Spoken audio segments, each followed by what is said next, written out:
Dans les montagnes arides d'Oaxaca, lorsque le calendrier marquait les mois les plus secs de l'année, le soleil semblait tomber à pic sur les toits de tôle et les rues poussiéreuses. L'air brûlait, et même le vent était chaud, comme s'il sortait d'un four invisible. Les poules cherchaient l'ombre sous les arbustes. Les chiens s'allongeaient au sol, sans force. Et les jardins potagers, autrefois pleins de couleurs, se transformaient en un paysage aux teintes ocre et fanées. Au centre du village, le seul puits communal ne conservait qu'un fond d'eau trouble. Là, avant même le lever du soleil, se formaient des files de femmes et d'hommes avec des seaux, des jarres et des bonbonnes, attendant leur tour pour remplir, ne serait-ce qu'à moitié, un récipient. Le désespoir flottait dans l'air. Des regards méfiants veillaient à ce que personne n'essaie de prendre plus que sa part. Il y avait des disputes, des cris et parfois des pleurs. L'eau, ce trésor invisible en temps d'abondance, était devenue la monnaie la plus précieuse du village. Au milieu de ce chaos, une silhouette menue, mais déterminée, avançait d'un pas différent. C'était Maria Iné, une fillette d'Aax en grave peine 12 ans, vêtue d'une robe de coton usée et de tresses qui tombaient de chaque côté de son visage basané. Ses sandales en plastique étaient si vieilles que l'une d'elles était attachée par une ficelle improvisée. Mais ses petites mains fermes tenaient avec soin une cruche en terre cuite qui ne semblait pas destinée à étancher sa soif, ni celle de sa mère malade, ni celle d'aucun voisin. Chaque jour, lorsqu'elle parvenait à remplir cette cruche, même avec l'eau la plus rare, Maria Iné ne restait pas sur la place et ne rentrait pas chez elle. Elle empruntait un autre chemin, un chemin que peu de gens parcouraient. Un sentier caillouteux qui montait le long du flanc de la colline vers un coin oublié du village. Là, entre des broussailles desséchées et des pierres couvertes de poussière, se dressait une petite statue de la Vierge Marie sur un piédestal ancien et fissuré. Oubliée de presque tous depuis des années. La peinture de la statue s'était effacée avec le soleil et la pluie, et une fine couche de poussière recouvrait son manteau. Cependant, pour Maria Iné, cette figure n'était pas un vieux bibelot, ni une relique oubliée, c'était une présence vivante, une mère silencieuse qui, même au milieu de l'abandon, continuait de regarder le village avec tendresse. La fillette montait chaque après-midi, sous le soleil ou dans le vent sec, pour vider l'eau de sa cruche dans un récipient en terre cuite placé au pied de la Vierge. C'était un acte que peu comprenaient et que beaucoup jugeaient inutile, mais pour elle, c'était une promesse. Maman dit que la Vierge ne doit jamais avoir soif, murmurait-elle pour elle-même, se souvenant des paroles que sa mère lui avait enseignées avant de tomber malade. Alors qu'au puits du village, on entendait des cris pour un seau d'eau. En haut de la colline régnait un silence différent. Seul l'écho lointain des voix parvenait jusqu'à elle. Et dans ce silence, le son de l'eau tombant lentement dans le récipient semblait un murmure sacré. Maria Iné ne savait pas que ce geste, répété jour après jour, était sur le point de changer non seulement sa vie, mais aussi le destin de tout le village. Parce que parfois les miracles commencent en silence. Avec une cruche en terre cuite et une foi que personne d'autre ne comprend. Et toi, si tu avais la dernière cruche d'eau, la garderais-tu pour toi ou la porterais-tu à la Vierge? Dis-nous en commentaire ce que tu ferais à la place de Maria Iné. La vie de Maria Iné ne ressemblait en rien à celle des autres fillettes du village. À ses 12 ans, ses mains étaient déjà renties par le travail et son dos connaissait le poids des fardeaux qui ne correspondaient pas à son âge. Elle vivait dans une petite cabane en pisé et toit de tôle rouillée, située à l'extrémité du chemin poussiéreux. Là où le chant des coqs se mêlait au sifflement du vent sec. Là, le temps semblait s'être arrêté. Sa mère, Doña Rosa, était alitée depuis des mois sur un lit de bois recouvert d'une couverture fine. Une toux sèche et persistante lui coupait le souffle et parfois sa voix s'éteignait jusqu'à devenir un filet imperceptible. Les médecins étaient loin, trop loin, pour ceux qui n'avaient ni argent ni transport. Ainsi, tous les soins et le soulagement qu'elle recevait provenaient des petites mains diligentes de sa fille. Maria Iné commençait chaque jour en allumant le feu de cuisson avec quelques branches qu'elle avait ramassées la veille. Elle préparait un atoll clair ou une soupe claire qu'elle approchait avec patience des lèvres gercées de sa mère, soufflant pour qu'elle ne se brûle pas. Ensuite, elle nettoyait la maison. Elle balayait la poussière que le vent déposait dans chaque recoin et lavait le peu de linge qu'elles avaient dans un seau avec de l'eau qu'elles devaient rationner comme si c'était de l'or. Mais il y avait quelque chose que, peu importe sa fatigue, elle ne manquait jamais de faire. Chaque après-midi, elle prenait une jarre en terre cuite, la remplissait de la portion d'eau qui lui revenait au puits, parfois à peine une demi-jarre, et marchait sur le sentier caillouteux jusqu'au sommet de la colline, où se trouvait la vieille statue de la Vierge Marie. Cette figure, couverte de poussière et à la peinture usée, avait à ses pieds un récipient, également en terre cuite, fissuré, mais toujours entier. C'est là que Maria Iné versait l'eau, la laissant fraîche, afin qu'en son cœur la Vierge n'ait jamais soif. Ce geste n'était ni un caprice ni une idée nouvelle. C'était un enseignement que Dona Rosa lui avait transmis depuis qu'elle pouvait marcher. « Ma fille, on ne refuse jamais l'eau à la Mère de Dieu. Même si tout le monde oublie, toi, souviens-toi. » Enfant, Maria Inés avait accompagné sa mère lors de ses montées. Elle portait des fleurs sauvages et parfois de petites bougies qu'elles allumaient au pied de la Vierge. Mais avec la maladie de Dona Rosa, ses visites étaient tombées entre les mains de la fillette, qui montait maintenant seule, le soleil lui fouettant la nuque et la sueur coulant sur son front. Le chemin jusqu'au sommet n'était pas facile. Les pierres instables pouvaient lui tordre une cheville et la poussière s'élevait à chaque pas, collant à sa peau. Mais Maria Inés ne se plaignait pas. Elle savait que cet acte simple était pour elle une manière de prier pour la santé de sa mère, de maintenir l'espoir en vie au milieu de tant de sécheresse et d'abandon. Au village, certains la regardaient avec pitié, d'autres avec dédain. Ils disaient que c'était une perte de temps, qu'au lieu de dépenser des forces à monter de l'eau à une statue oubliée, elle devrait la garder pour sa maison. Mais elle n'écoutait pas. Au fond d'elle, elle sentait que la Vierge l'écoutait, même quand personne d'autre ne le faisait. Chaque fois qu'elle atteignait le sommet, Maria Inés passait quelques minutes en silence, observant le visage serein de la statue. Parfois, elle lui racontait ce qui s'était passé dans la journée, d'autres fois, elle fermait simplement les yeux et murmurait « Mère chérie, prends soin de ma maman et du village aussi. » À ces moments-là, même si le vent sec lui ébouriffait les cheveux et que le soleil lui brûlait la peau, elle ressentait une paix qu'elle ne trouvait nulle part ailleurs. Là, devant la Vierge, le bruit des disputes pour l'eau restait loin, et le poids de ses responsabilités s'allégeait un peu. La statue, bien que vieille et oubliée, semblait la regarder avec une tendresse intacte. Et bien que personne ne le sache, ce lien silencieux entre une fillette et la Mère de Dieu se renforçait chaque jour avec chaque cruche d'eau qu'elle montait jusqu'à elle. Maria Inés ne savait pas que sa persévérance préparait le chemin pour quelque chose de bien plus grand, mais elle savait que, tant qu'elle aurait la force, la Vierge ne serait jamais sans eau. Au cœur desséché du village, où chaque goutte d'eau était disputée comme un trésor, l'acte de Maria Inés devint un sujet de conversation. Non pas parce que tous admiraient sa constance, mais parce que beaucoup ne la comprenaient pas. Pourquoi monte-t-elle sur la colline avec cette jarre, murmuraient les femmes en remplissant leurs seaux. Avec cet effort, elle pourrait garder de l'eau pour elle et sa mère. Certains hommes, assis à l'ombre rare d'un mesquite, la regardaient passer et laissaient échapper un rire moqueur.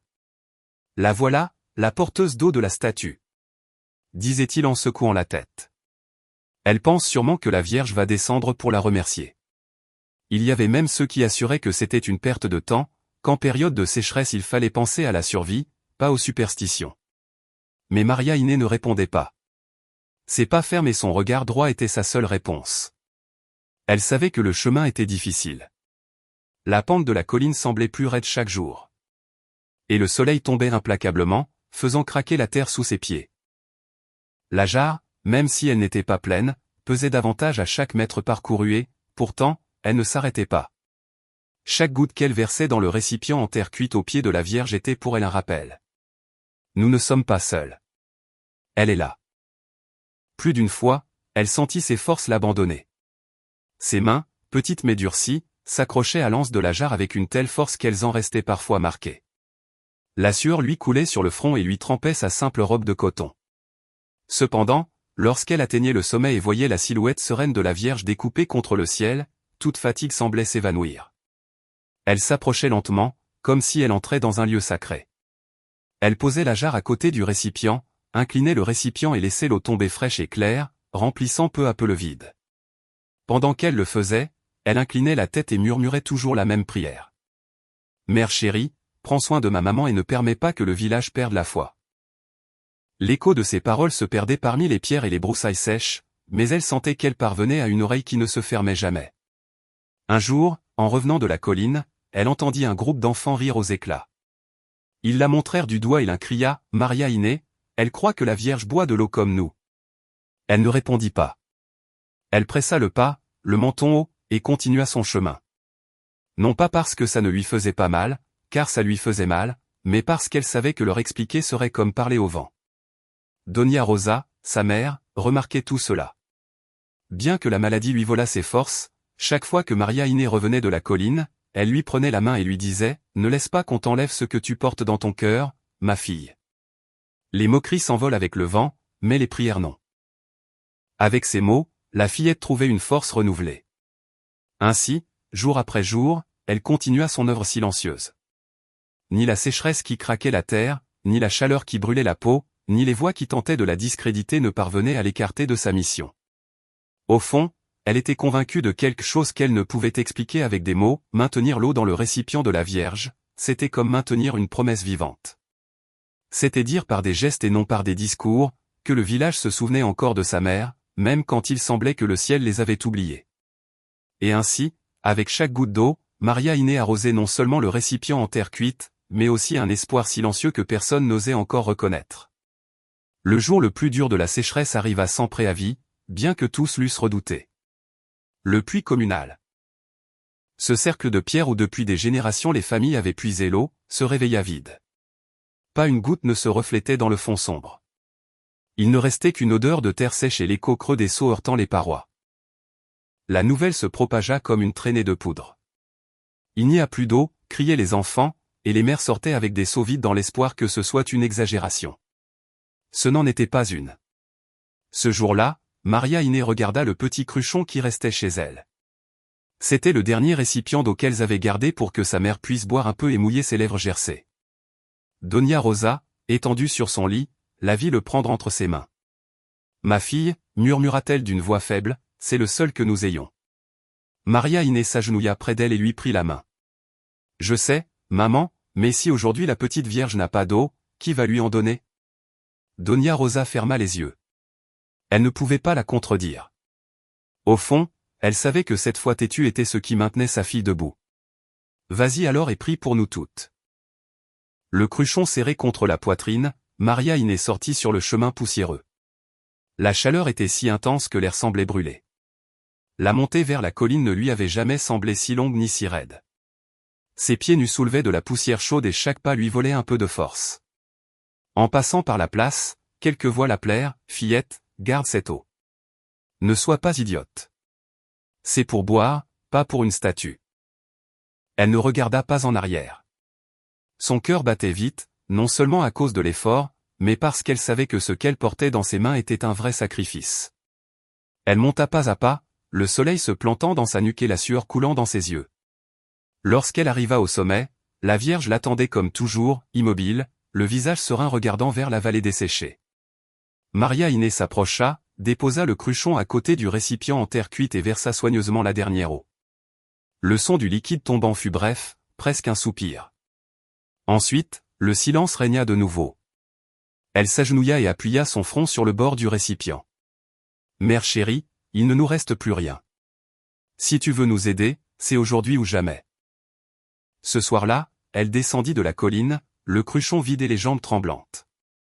En rentrant chez elle, elle s'assit à côté de sa mère et lui humidifia les lèvres avec un linge frais qui conservait encore un peu d'humidité.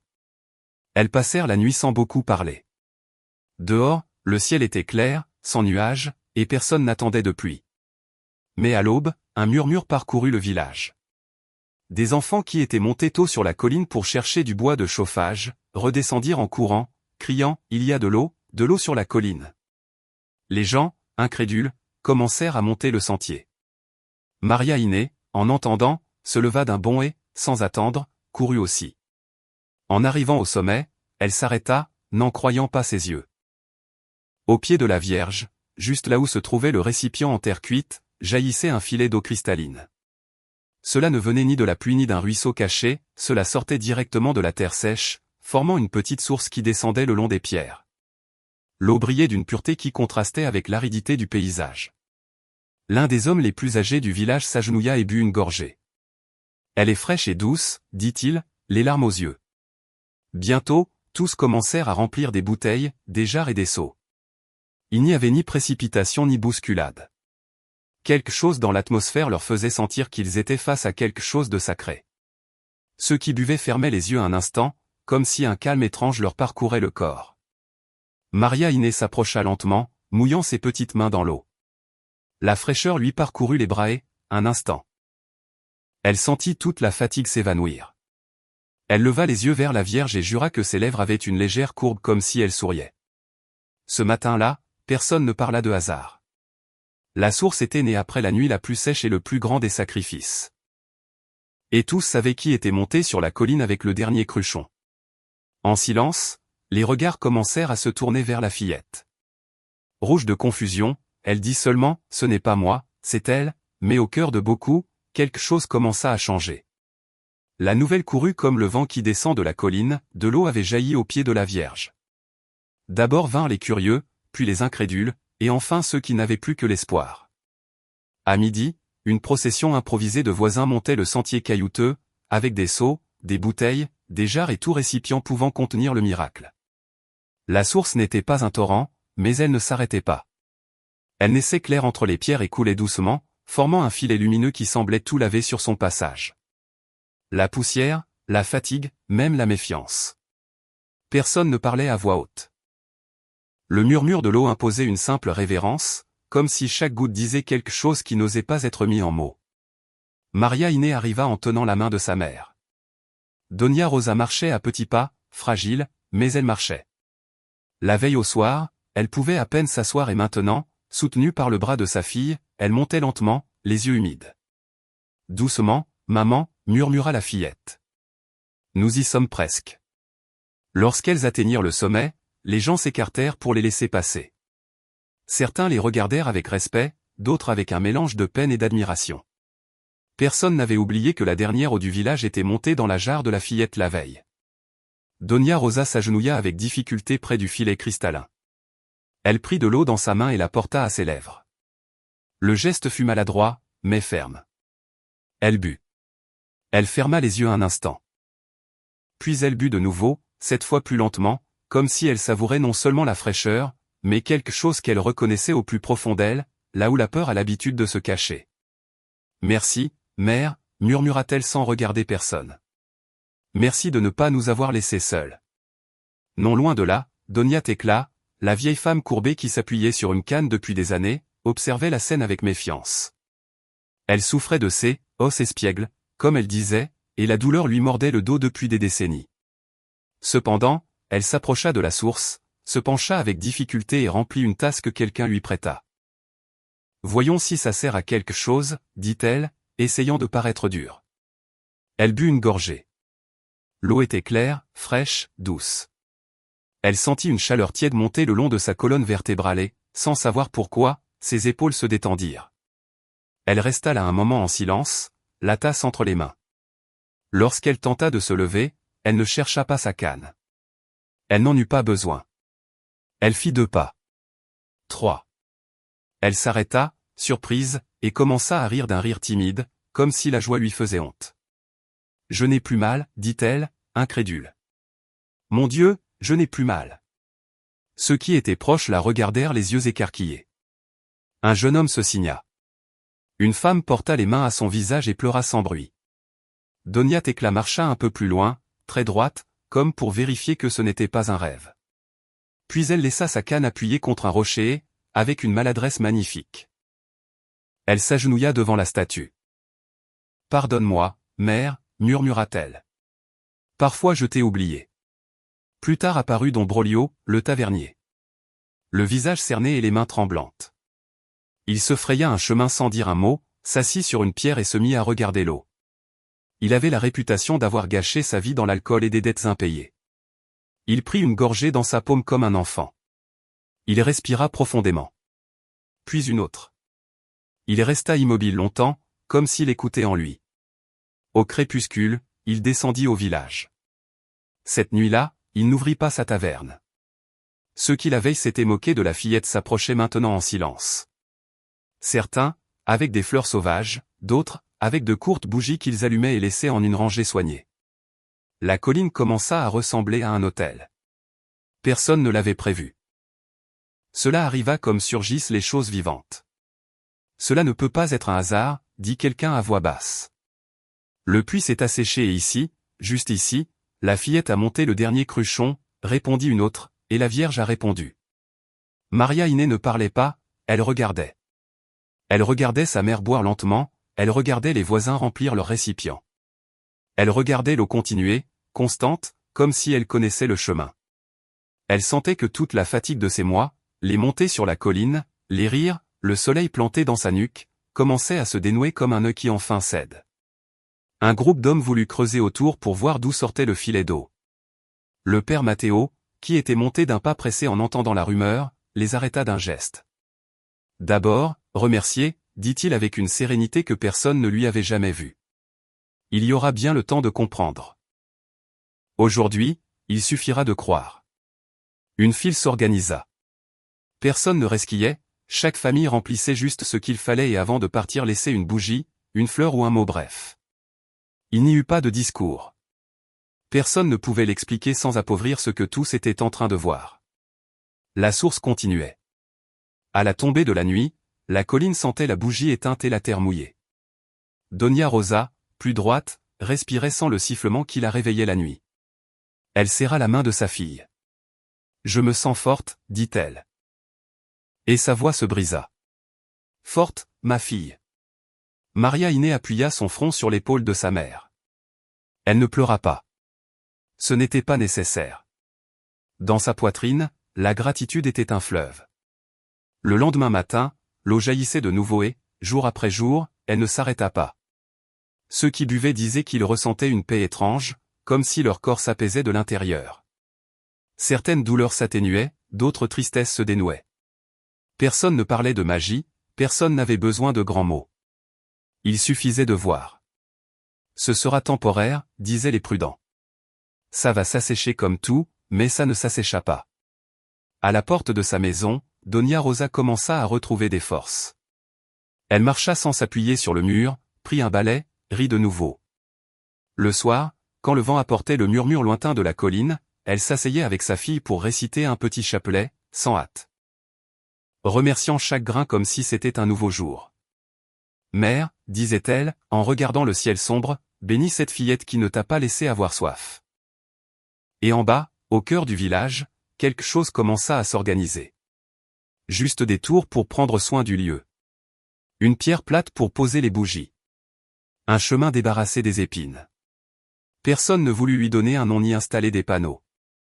Ce n'était pas nécessaire car tous savaient, avec cette certitude qui ne demande pas de permission, que là où une fillette avait vidé le dernier cruchon, l'espoir avait enfin trouvé son chemin pour jaillir. La colline, qui n'était auparavant qu'un promontoire oublié, où peu osaient monter, devint le cœur battant du village. La nouvelle de l'eau miraculeuse avait couru dans les maisons comme un écho qui ne s'arrête jamais. Mais ce qui suivit fut quelque chose de plus profond, la transformation non seulement du lieu, mais des personnes. Les voisins qui autrefois ne pouvaient même pas s'entendre pour balayer la place, s'organisaient maintenant pour prendre soin de la source. Chaque jour. À l'aube, un groupe différent montait sur la colline avec des seaux et des chiffons pour nettoyer autour de la statue de la Vierge. Les hommes apportèrent des planches et des tôles de zinc. En quelques jours, un petit toit, protégé du soleil et de la pluie, couvrit la statue. Si l'eau est un cadeau, nous devons la soigner comme telle, dit le père Matteo en aidant à clouer les dernières planches. La Vierge n'a pas besoin de luxe, mais de respect. Sous le toit, Maria Iné nettoyait avec patience chaque sillon du bois, enlevait les brins de mousse, lavait avec soin le piédestal et avec un chiffon doux essuyait le visage de la statue comme s'il s'agissait d'une personne vivante. Autour, les femmes du village commencèrent à planter des fleurs sauvages. Des bougainvilliers, des marguerites, des œillets de couleur qui rompaient le brin sec de la terre. Qu'il y ait toujours quelque chose de vivant à ses pieds, disait Dona Tecla, qui marchait maintenant sans canne tout en arrangeant un massif de fleurs jaunes. Ainsi, personne n'oubliera comment elle nous a rendu l'espoir. Les enfants, autrefois habitués à courir dans les rues poussiéreuses ou à perdre leur temps dans la taverne vide, commencèrent à se rassembler là. Maria Iné leur enseignait à prier comme sa mère lui avait enseigné. Elle n'utilisait pas de mots compliqués. Elle leur parlait simplement comme quelqu'un qui raconte un secret qu'il faut protéger. Elle leur disait que parler à la Vierge, c'était comme parler à quelqu'un qui écoute toujours, même quand le reste du monde est silencieux. Le changement dans le village était visible, les disputes diminuèrent. Les familles passaient plus de temps ensemble et le dimanche, l'ancienne chapelle, qui était restée fermée pendant des années, rouvrit pour recevoir les prières. Il n'y avait pas toujours de messe, mais les bougies allumées et le murmure des prières remplissaient le lieu d'un calme différent. Don Brolio, le tavernier qui avait cessé de vendre de l'alcool depuis le jour du miracle, devint l'un des gardiens de la source. Il installa un banc de bois pour que les personnes âgées puissent s'asseoir et se reposer en attendant leur tour pour prendre de l'eau. Il n'avait plus le visage éteint et fatigué d'avant. Maintenant, ses yeux brillaient d'une nouvelle détermination. Je lui dois cette seconde chance, disait-il à quiconque voulait l'écouter. Et si je le peux, je prendrai soin de cet endroit jusqu'à mon dernier jour. Les après-midi, la colline s'emplissait de vie. Des femmes chantant le chapelet, des hommes apportant des seaux d'eau pour nettoyer, des enfants jouant à proximité, mais sans manquer de respect. Même les plus incrédules commencèrent à participer, même si au début ils le faisaient juste, au cas où. Un après-midi, Maria Inés arrosait les fleurs lorsqu'une femme qui s'était autrefois moquée d'elle s'approcha. Elle tenait une bougie blanche à la main. « Je ne suis pas venue avant parce que j'avais honte », confessa-t-elle. « Mais merci de ne pas avoir abandonné. Si tu avais cessé d'apporter de l'eau, qui sait ce qui se serait passé ?» Maria Inés sourit sans reproche. « Ce n'était pas moi, dit-elle en regardant la statue, c'était elle. » L'exemple de la fillette devint contagieux. Les gens commencèrent à aider davantage chez eux, à prendre soin des personnes âgées, à partager le peu qu'ils avaient. L'eau n'avait pas seulement rafraîchi les lèvres sèches du village, elle avait nettoyé quelque chose de plus profond, l'égoïsme, l'indifférence, l'habitude de penser que tout resterait pareil. Le père Matteo organisa de petites catéchèses près de la source. Il utilisait les pierres comme siège et parlait de la façon dont la foi, lorsqu'elle est maintenue avec constance, peut ouvrir des chemins là où il semble n'y avoir aucune issue. Et il mentionnait toujours le geste de Maria Inés. Elle a donné le peu qu'elle avait et l'a fait sans rien attendre. C'est la graine de tout ce que nous voyons aujourd'hui. Au fil des semaines, l'endroit commença à recevoir des visites des villages voisins. Des familles entières arrivaient, certaines avec des bouteilles vides, d'autres juste pour prier, et chaque fois que quelqu'un de nouveau venait, l'histoire se répétait. Il montrait la fillette du doigt et demandait si c'était vrai qu'elle avait transporté le dernier cruchon jusqu'ici. Maria Inés, un peu timide, acquiesçait et retournait à ses fleurs, évitant la célébrité. La transformation du village se refléta également la nuit. Avant, le silence était dense, interrompu seulement par des aboiements ou des disputes. Maintenant, des chants doux et le cliquetis des chapelets s'entendaient depuis les maisons. Sur la place, les conversations tournaient moins autour des problèmes et plus autour de la manière d'améliorer l'entretien de la source. Même les jeunes qui partaient habituellement chercher du travail ailleurs commencèrent à rester plus longtemps pour aider à la construction d'un chemin plus sûr pour monter sur la colline. Ensemble, ils placèrent des pierres plates, firent des marches et installèrent une main courante en bois pour les plus âgés. Le changement le plus profond, cependant, était dans les cœurs. Les regards étaient différents. Il y avait moins de méfiance et plus de disposition à aider. Personne ne le disait ouvertement. Mais tous savaient que ce courant d'eau avait lavé de vieilles blessures. Un soir, en arrosant les fleurs, Maria Inés observa comment la lumière des bougies éclairait le visage de la Vierge. Autour d'elle, les gens conversaient à voix basse, des enfants riaient et l'eau continuait de couler. Elle ressentit la paix. Ce n'était pas la paix d'un moment passager, mais la certitude que quelque chose de bon avait pris racine pour rester. En silence, elle caressa le bois déjà propre de la statue et pensa aux paroles de sa mère, la Vierge ne doit jamais avoir soif.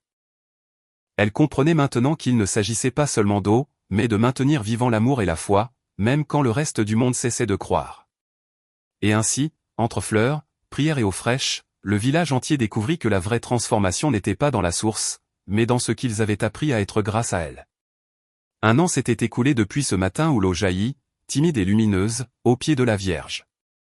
Les saisons avaient changé leurs robes sur la colline, les vents de janvier, les premières fleurs d'avril, la poussière dorée de l'été et, finalement, la fraîcheur de novembre. Mais la source ne s'arrêta pas. Elle continua de couler avec la patience des choses sacrées, sans faste. Comme si elle ne savait dire qu'un seul mot, fidélité. Le village avait appris à vivre au rythme de cette constance. À l'aube, alors que le ciel était encore d'un bleu pâle, on voyait déjà des silhouettes monter avec des seaux, des fleurs, des bougies, des balais. Il y avait des tours silencieux pour nettoyer, pour arroser les plantes, pour vérifier le petit toit de planches qui protégeait la statue. Personne n'était payé. Personne ne commandait. Les mains travaillaient parce que le cœur le demandait. Doña Rosa, plus forte chaque jour, marchait sans se fatiguer. Parfois, après avoir balayé l'entrée de sa maison, elle restait à regarder la colline et souriait. Elle ne parlait pas beaucoup du passé. Ce n'était pas nécessaire. Dans son regard, il y avait une gratitude ancienne qui n'a pas besoin de mots. Maria Inés avait grandi. Ses tresses étaient maintenant plus longues. Ses pas, plus fermes. Cependant, elle ne changea pas son geste préféré. À la tombée de la nuit, elle remplissait une jarre et montait le sentier caillouteux pour verser un peu d'eau dans le récipient en terre cuite. Beaucoup lui disaient que ce n'était plus nécessaire, que la source suffisait, mais elle répondait avec un sourire. J'ai promis que la Vierge n'aurait jamais soif. Et les promesses, quand elles sont faites du fond du cœur, ne s'éteignent pas avec le temps. Lorsque le premier anniversaire du miracle arriva, le village décida de célébrer une messe d'action de grâce sur la colline. Il n'y eut pas d'invitation imprimée ni de banderole. Il suffit que quelqu'un en parle sur la place pour qu'au lever du soleil ce jour-là, tout San Bartolo del Monte monta en silence avec des bougies et des fleurs sauvages. Les enfants portaient des couronnes tressées de bougainvilliers. Les femmes des paniers de pain et de fruits, les hommes des bancs et des planches pour monter un autel simple devant l'eau. Le père Matteo arriva sans hâte avec une étole verte et une Bible usée. Son homélie fut courte, claire, sans fioritures. Il y a un an, ce village a reçu un cadeau. L'eau nous a désaltérés, mais surtout elle nous a soulevé le cœur. Rien de tout cela n'existerait sans la fidélité d'une fillette qui a apporté son dernier cruchon quand tous gardaient le leur. Ne célébrons pas un tour de passe-passe du ciel, mais la réponse de Dieu à la fois humble. Un profond silence s'installa. Alors, le prêtre demanda quelque chose d'inattendu. Aujourd'hui, je ne parlerai plus. Parlez-vous. Et les témoignages commencèrent. Donia Tecla, celle qui avait laissé sa canne contre un rocher, fit 3 pas en avant. Sa voix trembla au début, mais elle s'affirma vite. Je me suis moqué. J'ai dit que monter de l'eau à une statue était de la folie. Aujourd'hui, je marche sans douleur. Je ne sais pas l'expliquer. Je sais seulement remercier. Don Brolio, le tavernier, parla avec un regard clair. La première gorgée m'a désaltéré de l'intérieur. J'ai fermé le commerce. Je suis rentré chez moi, j'ai appris à être présent. D'autres racontèrent de petites choses, des réconciliations, des promesses tenues, des nuits sans peur. Personne n'exagéra. Les vrais miracles ne crient pas. Ils se disent doucement pour que l'âme les atteigne. Au milieu de tous, Maria Iné restait debout avec sa jarre entre les mains. Lorsqu'on lui demanda de dire quelque chose, elle baissa les yeux et répondit « Je n'ai fait que ce que ma maman m'a appris ». Il n'y eut pas d'applaudissements. Il y eut des larmes discrètes, des mouchoirs aux yeux, des mains qui cherchaient d'autres mains. Après la communion, le père Matteo bénit la source et ceux qui la protégeaient. Ils étaient nombreux, des personnes âgées, des jeunes, des enfants aux genoux écorchés, des mères avec des bébés endormis. À tous, il demanda la même chose, ne pas oublier. La messe terminée, la colline devint une fête. Pas une fête bruyante, mais de celles qui sentent le pain chaud et le fruit fraîchement coupé. Quelqu'un joua de la guitare, un chœur improvisé entonna la Guadalupana. Et un instant, le vent sembla accompagné d'un doux murmure. Des pèlerins des villages voisins arrivèrent également. Certains avaient entendu l'histoire par des proches, d'autres venaient au cas où. Ils s'assirent à l'ombre, burent un peu d'eau, laissèrent des bougies et des promesses. Personne ne vendait rien. Personne ne demandait rien. La colline était un lieu de gratuité. Cet après-midi-là, quand le soleil commença à s'étirer sur les toits, Maria Iné marcha jusqu'au récipient en terre cuite. Elle versa doucement l'eau de sa jarre et, comme un écho de ce premier jour, murmura « Que tu n'en manques jamais, mère ». L'éclat de l'eau refléta son visage adolescent. La fillette était toujours là, mais maintenant il y avait une nouvelle force dans ses yeux. Donia Rosa arriva à ses côtés et lui posa une main sur l'épaule. « Ma fille, les promesses nous soutiennent quand la mémoire vacille. Ne cesse pas de monter, même si la source coule. » « Je ne cesserai pas, » répondit Maria Iné sans hésiter. À la tombée de la nuit, des centaines de bougies dessinèrent une rivière de lumière depuis la base de la colline jusqu'à la statue.